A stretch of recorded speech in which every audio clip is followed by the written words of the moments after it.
नमस्कार दोस्तों। कहानियों की श्रृंखला में आज सुनेंगे लोकप्रिय कथाकार नीरजा हेमेंद्र जी की कहानी कुछ भी दूर नहीं था। तो आइए सुनते हैं कहानी। सब हो गया? सरला ने अपनी बेटी से पूछा। हाँ मम्मी, सब हो गया। भाभी और बच्चा ठीक हैं, पूर्वी ने माँ से कहा। पूर्वी की भाभी की डिलीवरी होने वाली थी। वो अपनी भाभी की डिलीवरी के समय होने वाले घर के काम में मदद करने के लिए ससुराल से आई थी। पूर्वी के विवाह को तो अभी 1 वर्ष ही हुआ है। मम्मी ने मदद के लिए उसके पति के पास यहाँ आने के लिए फ़ोन किया और उन्होंने बिना देर किए पूर्वी को भेज दिया। इसका कारण यह था कि माँ घर में अकेली थी। पापा घर के किसी काम में माँ की मदद नहीं कर पाते थे। दोनों की उम्र हो चली थी। भाई को कार्यालय से 1-2 दिनों से अधिक का अवकाश नहीं मिल पा रहा था। अतः घर व अस्पताल के कार्यों में सहायता करने के लिए पूर्वी अपनी ससुराल से आई है। भाई की 2 वर्ष की एक बेटी पहले से है, जिसकी देखभाल सरला को ही करनी थी। सरला बच्ची को लेकर इस समय घर में थी। पूर्वी सुबह सबके लिए भोजन बनाकर भाभी के लिए भोजन लेकर सुबह के 10 बजे तक अस्पताल आ गई थी। दोपहर 12 बजे तक भाभी की डिलीवरी हो गई। पूर्वी इस समय अस्पताल में थी कि सरला का फ़ोन आ गया। उन्होंने अपनी बहू का हाल पूछने के लिए पूर्वी के पास फ़ोन किया था। जच्चा बच्चा दोनों ठीक हैं, ये तो अच्छी बात है, किंतु क्या हुआ है? सरला ने अपनी बेटी पूर्वी से पूछा। भैया को प्यारी सी बच्ची हुई है, लक्ष्मी आई है माँ। पापा से बोलकर मिठाई मंगवा लेना, पूर्वी ने कहा। अपने भैया को ये खुशखबरी दे दी। अपनी माँ के शब्दों में छिपे व्यंग को पूर्वी समझ गई। हाँ हाँ, सबसे पहले भैया को ही ऑफिस में फ़ोन करके बताया था। बच्ची और भाभी ठीक हैं, ये जानकर वे बहुत खुश हुए थे। पूर्वी ने माँ को बताया। तुम लोग तो खुश होगे ही, हमारे बारे में कौन सोचता है? इस परिवार को आगे बढ़ाने वाला कोई है? कोई नहीं। तुम्हारी भाभी को लड़की पर लड़की हुई जा रही है। माँ बोलती जा रही थी। अच्छा मम्मी, बाद में बात करती हूँ। इस समय डॉक्टर राउंड पर आने वाले हैं। भाभी को दवा देने का भी समय हो रहा है, कहकर पूर्वी ने फ़ोन रख दिया। पूर्वी जानती है कि उसकी माँ पुराने विचारों की हैं, किंतु इतने भी पुराने विचारों की नहीं कि भैया की दूसरी बेटी होने पर इतने कटु शब्दों का प्रयोग करें। मम्मी की बात पूर्वी को कुछ अच्छी नहीं लगी। क्या मम्मी की एक बेटी मैं नहीं हूँ? मैं भी तो बेटी हूँ। इस घर में 2 नन्ही नन्ही परियां आ गईं तो माँ को क्या परेशानी हो गई? माँ तो ऐसी ही बेकार की बातें करती हैं। आज के समय में वे न जाने किस दुनिया में रह रही हैं। मन ही मन बोलती हुई पूर्वी मैटरनिटी रूम में भाभी के पास चली गई। 3 दिनों पश्चात भाभी को डिस्चार्ज होना था। प्रतिदिन कुछ देर के लिए एक बार दोपहर को पूर्वी घर जाती। स्वयं नहा धोकर भाभी के लिए दोपहर के भोजन के लिए दलिया और दूध लेकर आती। पूर्वी का और भाभी का रात का भोजन भाई लेकर आता। शेष पूरे समय पूर्वी यहीं अस्पताल में रहती। मम्मी, तुम भी चलो ना भाभी को देखने अस्पताल। आज ही मेरे साथ चलो। कुछ देर रुकना, तत्पश्चात आ जाना। भाभी कल या परसों घर आ ही जाएंगी। कहने को ये न रहे कि तुम अपनी बहू को देखने अस्पताल नहीं गई। अगले दिन पूर्वी नहाने के लिए दोपहर को घर आई तो माँ से कहा, नहीं नहीं, मैं क्या करूँगी वहाँ जाकर? तुम लोग हो ना वहाँ दूसरी लड़की को देखकर खुश होने के लिए। मम्मी की बात सुनकर पूर्वी को बहुत बुरा लगा। ऐसी बात क्यों कर रही हो मम्मी? चाची को पता चला तो वो भी आई देखने। भैया के कार्यालय से भी कई लोग आए देखने। बस घर से ना आ पाई ना पापा आए। पापा ज़्यादा कहीं आते जाते नहीं हैं, किंतु आप तो हमारे साथ जा सकती हैं। आकर देखिए तो, कितनी प्यारी बच्ची है। देखते ही सबका मन मोह लेती है। 2 दिन की बच्ची सबको देखकर मुस्कुराती है, पूर्वी ने माँ से कहा। ठीक है, अब तुम लोग घर आओगे तो इकट्ठे ही देखेंगे, माँ ने कहा। पूर्वी जानती है कि माँ हठी भी हैं और कुछ पुराने विचारों की भी हैं। उच्च शिक्षा न सही, इंटरमीडिएट उत्तीर्ण मम्मी पुत्र पुत्री में इतना फर्क कैसे कर सकती हैं? कैसे वो बेटी होने पर इतनी निष्ठुर हो सकती हैं? माँ को अस्पताल नहीं आना था, न आई। उन्हें दूसरी बार बहू से बेटा चाहिए था, बेटी नहीं। इसमें सारा दोष वो बहू का मानती थी। इस मामले में पूर्वी क्या कर सकती है? मात्र अपनी मम्मी को समझाने के। उसे इस अति आवश्यक अवसर पर ससुराल वालों ने मायके भेज दिया, यही क्या कम है? अब वह बेटा बेटी के चक्कर में माँ से बहस तो नहीं कर सकती है। ससुराल में किसी को पता चल जाए या उसके पति को ही पता चल जाए कि मायके में मेरी माँ से वाद विवाद हो गया है, तो उसका क्या प्रभाव पड़ेगा? ये बात मम्मी नहीं समझ सकती। हो सकता है कि आगे आवश्यकता पड़ने पर उसके ससुराल वाले माँ के घर आने ही न दें। वह करे तो क्या करे? पूर्वी माँ को समझाना चाहती थी, किंतु माँ है कि आज के समय को समझना ही नहीं चाहती। कल भाभी अस्पताल से घर आ जाएंगी। जो भी हो, वह भाभी को माँ की सोच के बारे में पता नहीं चलने देगी। भाभी और नन्ही परी का स्वागत बहुत खुशी से करेगी। धीरे धीरे माँ भी समझ जाएंगी। शनैः शनैः सब कुछ सामान्य हो जाएगा। अगले दिन पूर्वी भाभी को लेकर अस्पताल से घर आई। आते ही उसने बच्ची को माँ की गोद में रख दिया। माँ ने बच्ची को गोद में ले तो लिया, किंतु पूर्वी को उनके चेहरे पर खुशी नहीं दिखाई दी। पूर्वी ने मम्मी की इस बात को अनदेखा कर दिया। पूर्वी ने भाभी के चेहरे की ओर देखा। भाभी ने इस ओर ध्यान नहीं दिया। वह खुश लग रही थी। भाभी की बेटी ऑपरेशन से हुई थी, अतः डॉक्टर ने उन्हें कुछ दिन और आराम करने को कहा था। पूर्वी भाभी के आराम, समय पर भोजन, दवा और बच्ची की देखभाल पर पूरा ध्यान दे रही थी। पूर्वी को मम्मी के यहाँ भाभी की डिलीवरी में आए 10 दिन हो गए थे। अरे भाई, अब घर कब आओगी? पूरे 10 दिन हो गए मुझसे दूर गए हुए। पूर्वी के पति का फ़ोन था। हाँ, 10 दिन हो गए। व्यस्तता इतनी थी कि दिन रात का पता ही नहीं चला। क्या 10 दिन हो गए? पूर्वी ने चुहल करते हुए कहा। तुम्हें नहीं पता चला तो क्या, मुझे तो एक एक पल तुम्हारे बिना पता चल रहा था। तो कब आ जाएं तुम्हें लेने? मम्मी भी पूछ रही थी। पूर्वी के पति ने हंसते हुए कहा, ठीक है, आपने यहाँ भेजा है, ये अच्छी बात है। तो मम्मी पापा से पूछकर आज ही बताती हूँ। आप लेने आ जाइएगा, पूर्वी ने कहा।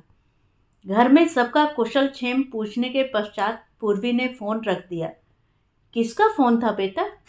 पूर्वी को फ़ोन पर बातें करते देख माँ ने पूछा। इनका फ़ोन था मम्मी, मुझे लेने आने के लिए पूछ रहे थे। मुझे बताना पड़ेगा कि कब मुझे लेने आए, पूर्वी ने कहा। दामाद जी अभी लेने आएंगे? इतनी शीघ्र? माँ ने कहा। कह रहे थे 10 दिन हो गए मुझे यहाँ आए। अब मुझे बता दो कि कब वो मुझे लेने आए। मुझे फ़ोन करके उनसे बताना पड़ेगा, पूर्वी ने कहा। यहाँ का काम कैसे होगा?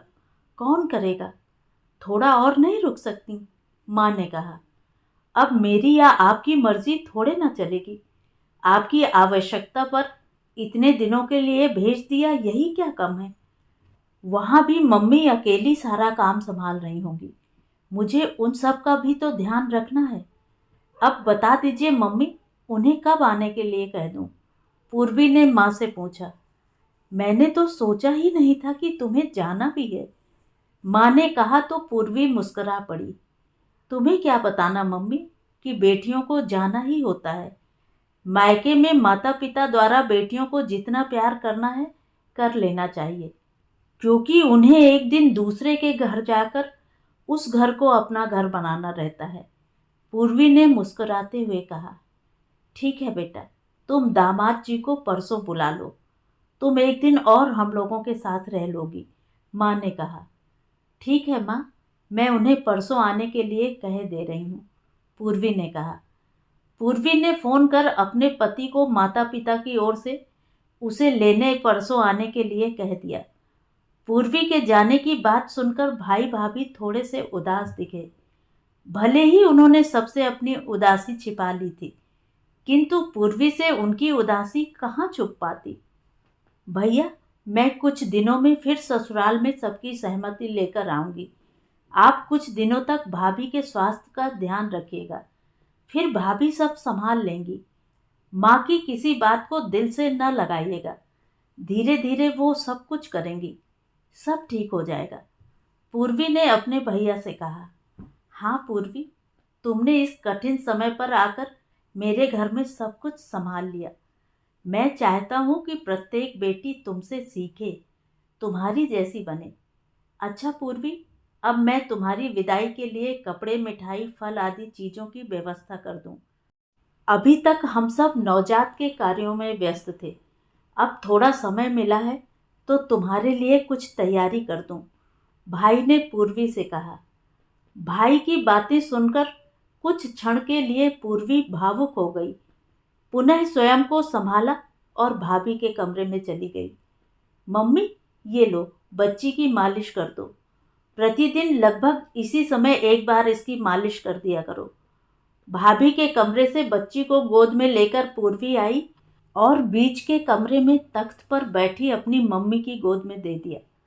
पूर्वी की मम्मी ने सप्ताह भर की पोती को संभालकर गोद में पकड़ लिया। मैं बच्ची की मालिश करने वाला तेल लेकर आती हूँ। भैया मालिश के लिए अच्छी कंपनी का तेल लेकर आए हैं, कहकर पूर्वी भाभी के कमरे से तेल की एक शीशी लेकर आई और माँ को पकड़ा दिया। पूर्वी ने देखा कि माँ बच्ची का चेहरा ध्यान से देखकर मुस्कुरा रही थी। बच्ची भी मुस्कुरा रही थी। माँ बच्ची को सीने से लगाकर चूमने लगी। एक छोटा तौलिया तो दो, इनकी बढ़िया से मालिश कर दें। माँ ने बच्ची के हाथों को चूमते हुए पूर्वी से कहा। पूर्वी शीघ्रता से गई और भाभी के कमरे से एक छोटी तौलिया लेकर आई। पूर्वी ने देखा कि बच्ची की मालिश करके मम्मी ने उसे दूसरे कपड़े पहनाकर काजल का टीका लगाकर भाभी के कमरे की ओर जा रही हैं। लो बहू, इसको दूध पिलाकर आराम करने के लिए लिटा दो। तुम भी कुछ फल और ड्राई फ्रूट ले लो, समय हो रहा है, कहकर माँ अपने कमरे में आ गई। बच्ची का तौलिया और तेल की शीशी हमारे कमरे में रहने दो, माँ ने पूर्वी से कहा। वह प्रसन्न थी कि घर में सब कुछ सामान्य हो गया। सबसे अच्छी बात यह है कि बच्ची को देखकर माँ की नाराजगी खत्म हो गई थी। अगले दिन माँ स्वतः भाभी के कमरे में जाकर बच्ची को अपने पास लेकर आई। समय से उसकी मालिश कर दूध पिलाने के लिए भाभी को देकर आ गई। पूर्वी ने देखा कि दिन में जब भी इच्छा होती और बच्ची जगी होती तो माँ उसे अपने पास लेकर आ जाती और खूब लाड़ प्यार करती और गोद में खिलाती रहती। अब दो लड़कियां हो गई वाला निराशा का भाव माँ के चेहरे से तिरोहित हो गया था। माँ खुश थी। पूर्वी को आए हुए 10 दिन इतनी शीघ्रता से व्यतीत हो गए तो 2 दिन व्यतीत होने में 2 पल लगे। तीसरे दिन पूर्वी का पति उसे लेने आ गया। भारी मन से माँ, पापा, भाई, भाभी ने उसे विदा किया। भाभी तो ऐसे रोने लगी जैसे अपनी बेटी को विदा कर रही हूँ। मत रो भाभी, मैं शीघ्र आऊंगी, अपनी बच्चियों से मिलने शीघ्र आऊंगी, पूर्वी ने भाभी को चुप कराते हुए कहा। पूर्वी, तुमने भाभी की बहुत देखभाल की, ऐसे समय में मेरे परिवार को संभाल लिया, यह मैं उम्र भर नहीं भूलूंगा। तुम्हारा शुक्रिया कैसे करूं पूर्वी? विदा के वक्त भाई ने भावुक होते हुए पूर्वी से कहा। पूर्वी ने अपना सांत्वना भरा हाथ भाई के कंधे पर रखा। माता, पिता, भाई और दोनों बच्चियों से स्नेह से मिली और पति के साथ ससुराल के लिए निकल पड़ी। पूर्वी की कार आगे बढ़ रही थी, किंतु मन था कि पीछे मायके में रुक सा गया था। उसी घर से लगभग 1 वर्ष पूर्व वह विदा होकर ससुराल गई थी। इस बीच वह 2 बार मायके आई थी। पहली बार चौथ के पगफेरे के समय, दूसरी बार रक्षाबंधन में और अब तीसरी बार। उसे स्मरण है, लगभग 15-16 दिनों पूर्व जब भाई का फोन पहले पूर्वी के पास, तत्पश्चात उसके पति के पास आया था। भाई बता रहा था कि भाभी की डिलीवरी होने वाली है, अम्मा से अब उतना काम नहीं हो पाता। कुछ दिनों के लिए तुम यहाँ आ सकती हो पूर्वी? भाई के स्वर में विवशता के साथ अनुरोध भी था। उसके पति ने बिना यह पूछे कि वह कितने दिनों तक वहां रहेगी, उसके वहां रहने की अवधि के दौरान उसका ध्यान कौन रखेगा? मेरे पति की माँ वो भी वृद्ध हैं, उन्हें कुछ दिनों से बहू का संबल मिल रहा था।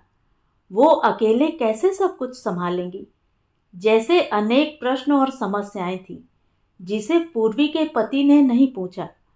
भाई की आवश्यकता पर उसके पति ने सहर्ष उसे मायके आने दिया। कार में बैठे बैठे पूर्वी ने अपने पति की ओर प्रशंसा भरी दृष्टि से देखा। मायके की याद तो नहीं आ रही है? पूर्वी को अपनी ओर देखते पाकर उसके पति ने पूछा। अरे नहीं नहीं, अब अपने घर चलना है। मेरे न रहने पर मम्मी को भी तो परेशानी हो रही होगी, पूर्वी ने कहा। हाँ सो तो है, प्रतिदिन तुम्हें स्मरण करती हैं, पूर्वी के पति ने कहा। पति की बात सुनकर पूर्वी मुस्कुरा पड़ी। पूर्वी ससुराल आकर अपनी दिनचर्या में व्यस्त हो गई। घर के काम जिसमें उसकी सास भी सहयोग करती, साथ ही साफ सफाई के लिए एक काम वाली भी आती थी। सब कुछ सही ढंग से चल रहा था। फिर एक दिन वह भी आया जो विवाह के पश्चात प्रायः प्रत्येक लड़की के जीवन में आता है। वो यह कि पूर्वी माँ बनने वाली थी। 3 महीने चढ़ चुके थे। डॉक्टर ने प्रारंभिक महीनों में उसे थोड़ा आराम करने के लिए कहा था। शेष सब कुछ ठीक था। पूर्वी ने यह खबर फोन द्वारा अपनी माँ को भी दे दी थी। तुमको बेटा होगा, हमारा आशीर्वाद है, माँ ने कहा। माँ बहुत खुश थी। ठीक है माँ, तुम्हारा आशीर्वाद तो सौभाग्य की बात है मेरे लिए। बेटा होगा बेटी होगी ये सब बातें अभी ना करो। जो भी हो बस ठीक हो, स्वस्थ हो, पूर्वी ने माँ से कहा। यद्यपि पूर्वी माँ से ये सब कहना नहीं चाहती थी, किंतु बेटा बेटी की बात हो गई तो ये सब कहना पड़ा। समय आगे बढ़ता जा रहा था। 2-2 4-4 दिनों के पश्चात माँ पूर्वी का हाल पूछती रहती। डॉक्टर के अनुसार सब कुछ ठीक था। पूर्वी की ससुराल में पहले बच्चे के आने की खुशी सबको थी, अतः सभी उसके खाने पीने, आराम करने आदि का ध्यान रखते। 9 माह पूरे होने के पश्चात एक दिन पूर्वी ने प्यारी सी बच्ची को जन्म दिया। पूर्वी के पति, उसके सास ससुर सब खुश थे। पूर्वी के पति ने फोन द्वारा बच्ची के आने की सूचना उसके मायके में दे दी। कुछ ही देर में पूर्वी के फोन पर उसकी मम्मी का फोन आया। फोन से वो पूर्वी का हाल पूछ रही थी, साथ ही कोई सहायता की आवश्यकता हो तो वो भी बताने के लिए कह रही थी। नहीं मम्मी, कोई आवश्यकता तो नहीं है, सब ठीक है, पूर्वी ने कहा। लड़की होने के कारण घर में कोई परेशान तो नहीं कर रहा है? मम्मी ने धीमे स्वर में पूर्वी से पूछा। मम्मी, ऐसा कुछ नहीं है। पुत्र पुत्री में कोई फर्क नहीं करता यहाँ। बच्ची से और मुझसे भी सभी प्यार करते हैं यहाँ, पूर्वी ने हंसते हुए कहा। ठीक है बेटा, मैंने ऐसे ही पूछ लिया, क्योंकि जमाना खराब है, सबको बेटा ही चाहिए, पूर्वी की माँ ने उसी प्रकार धीमे स्वर में कहा। नहीं माँ, अब नया जमाना है, अब बेटी बेटे सब पढ़ लिख रहे हैं, सब आगे बढ़ रहे हैं। बूढ़े माँ बाप की सेवा बेटों की भांति बेटियों को भी करनी है। बेटियों से भी वंश आगे बढ़ता है, मायके ससुराल दोनों स्थानों का वंश। तुम बिल्कुल फिक्र न करो मम्मी, पूर्वी ने मम्मी को समझाते हुए कहा। अच्छा बेटा, मैं फ़ोन रख रही हूँ। सौभाग्य लक्ष्मी के जाग जाने की आवाज़ आ रही है, वह उठ गई है। उसके पास जाएं, देखें उसे, नहीं तो रोने लगेगी। और एक बात बताएं पूर्वी, वो थोड़ी देर मुझे नहीं देखती है तो रोने लगती है। मम्मी के शब्दों में इतनी खुशी और बच्ची के प्रति लगाव देखकर पूर्वी की प्रसन्नता असीम थी। और तो और मम्मी ने उसका नाम कितना प्यारा सा रख दिया है, सौभाग्य लक्ष्मी। बच्ची का ये नाम अवश्य मम्मी ने ही रखा होगा। मन ही मन मुस्कुराती हुई पूर्वी अपनी बेटी के नन्हे नन्हे वस्त्रों को तह लगाकर रखने लगी। तो ये थी कहानी। कहानी आपको कैसी लगी कमेंट करके ज़रूर बताएं। और अगर मेरे द्वारा सुनाई हुई कहानियाँ आपको अच्छी लगती हैं और आप मेरे चैनल पर पहली बार आए हैं तो चैनल को सब्सक्राइब ज़रूर करें, लाइक करें और अपने दोस्तों और परिचितों में शेयर भी करें। बेल आइकन दबाना बिल्कुल भी ना भूलें। धन्यवाद।